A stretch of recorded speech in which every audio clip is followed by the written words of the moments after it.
Welcome, guys, back to Risk for Generational Wealth. My name is Barrett, and on today's episode, we will be discussing how to have a positive connection. Now, guys, why is this important in the first place? Well, as I've highlighted in previous videos, one of the 5 pillars of wealth is going to be connection. You think of other forms of wealth such as money, time, these other things that we clearly value, but the most important thing, I would say, is connection with another person. And as you get older in your life and as you progress, you'll find that it becomes more and more difficult to not only maintain the relationships you have, but to also create new ones. In fact, it's way easier to maintain the relationships you have because they're well-vetted people. They're people you've had around, they're easy, smooth, you know the connection you're going to have. The more difficult one is finding and connecting with new people. So how do we go about this, guys? First of all, an interesting metric that I would say to kind of give you an idea of how to see things is that the stronger your filter is and the stronger your boundaries are, the less friends you're going to have, but the more quality they'll be. And if you really just want to have a lot of friends and you don't care about the quality, you completely lower your standards for the people you'd like to attract in your life. Now, I say this because everybody wants to have, 100 people as their friends. They want to have that big network, the connections that rely on them, that love them. But you fail to realize that the more connections you have, actually, the less quality many of those connections can be. And I think an important framework to strive for is having the strong connections. So how do we go about this, guys? Let's start. So, where are the type of places you're going to connect with people in the first place? You have to think about what your hobbies are, what your interests are. And you have to actually get out in the world and go to these places or events to meet the type of people that you would hope to see. You have to also think in your mind, these places or these activities may be fun, but what are the type of people that show up to these events?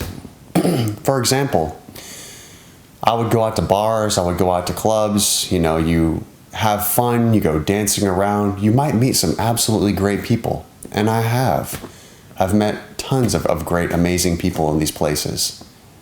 But also, like me at the time, these people have a lot of vices. They have a lifestyle that perhaps isn't the most productive for themselves.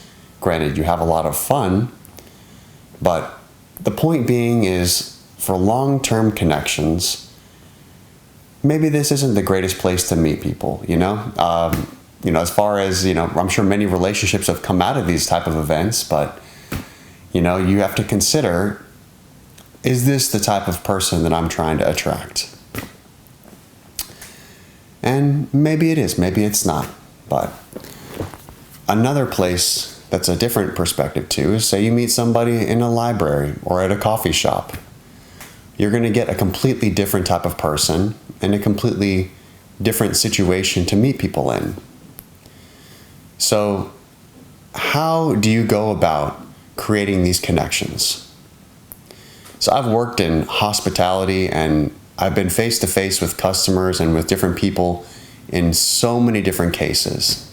In professional settings, like perhaps maybe more of a coffee shop or a library situation. Also, in these party situations too.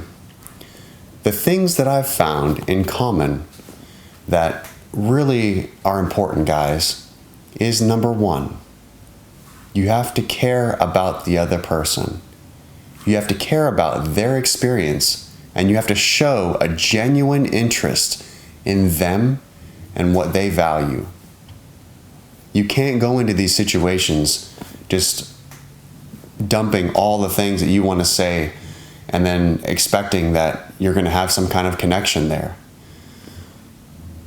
Also, having strong communication. You want to speak clearly You want to have a little bit of pep in your step and positivity. So, you can't go in with low energy, low vibe. There are ways you can connect with people in those ways, but I don't recommend it. So have a little pep in your step. Care about what these people are saying, what they think. And if you start there, it's helpful. You begin the interaction. A very unique thing that I've used to kind of approach human interactions, and more of a recent perspective, is that when you connect with people and when you see somebody, rather than giving them all of you right away, you dive in and you're super happy, or you're great, you're this. Give them more of a slightly neutral beginning to the interaction. You keep it calm, you keep it low key, you don't smile too big or are crazy. And as the connection goes and develops, you can open up more yourself. This also shows people that perhaps maybe as you get to know them, you feel more comfortable. You can put yourself out there. It encourages them to put themselves out there too. And it's just a kind of a unique way to approach meeting people. And from what I've found too, you have that. It's not so abrasive, because when you meet somebody for the first time, everybody's different. Some people have a very calm, chill aura. Other people have a lot of positivity and light in their life. And so how do we balance that? One of the main things is just mirroring people. So as you begin the interaction, you see that they're a little bit more high energy and smiley. You can open up the floodgates of smiles right back too. But if you notice that somebody's a little timid, maybe they're not so awake or vibey right away, you can kind of match that too and tone it back just a little bit. And as you mirror them, they feel comfort as well, because they feel like, okay, this person's similar to me. Goes back to the tribal idea. So that right there, mirroring is helpful too. The other thing too, again, so going off of like, don't talk too much about yourself. You can put yourself out there, but I think the important thing is to ask a lot of questions with them. Smile and light up and get excited about some of these things that they're talking about. So say, oh, like, what are you looking forward to most in your life? What's a project that you're very excited about in your life right now? This is a great question, besides the fact that most people would ask, what kind of job do you have? Because that right there, you essentially are saying, how do I value you based on the work that you do? And people are more beyond that. So asking different questions and then getting excited about what their answers are, and asking more questions too. This is going to foster a better relationship there, guys. So, general framework. A couple small tips here and there. How do we dive a little bit deeper too into these relationships? So, as you're connecting with people, today, you can take email, you can say, let me get your phone number, or whatever it is. It can be very difficult, because you may crave the connection, but people oftentimes aren't necessarily ready for the next step to kind of pull somebody in or connect even more.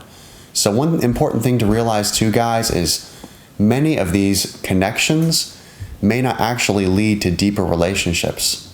But what they can do is, when you have those connections, it pumps you up and it gives you a little bit of gas to continue your journey. And also, hopefully, in some ways, it's a bit of a charity, because you're giving positive energy to the world.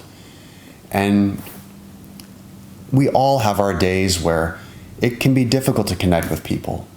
The other day, I was having a rough time. I decided to kind of force myself to go out and to be around a group of people.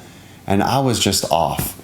I saw that I was not doing too well with the connection. I would say something and it just wasn't received very well. And I'm like, oh gosh, why did I just say that?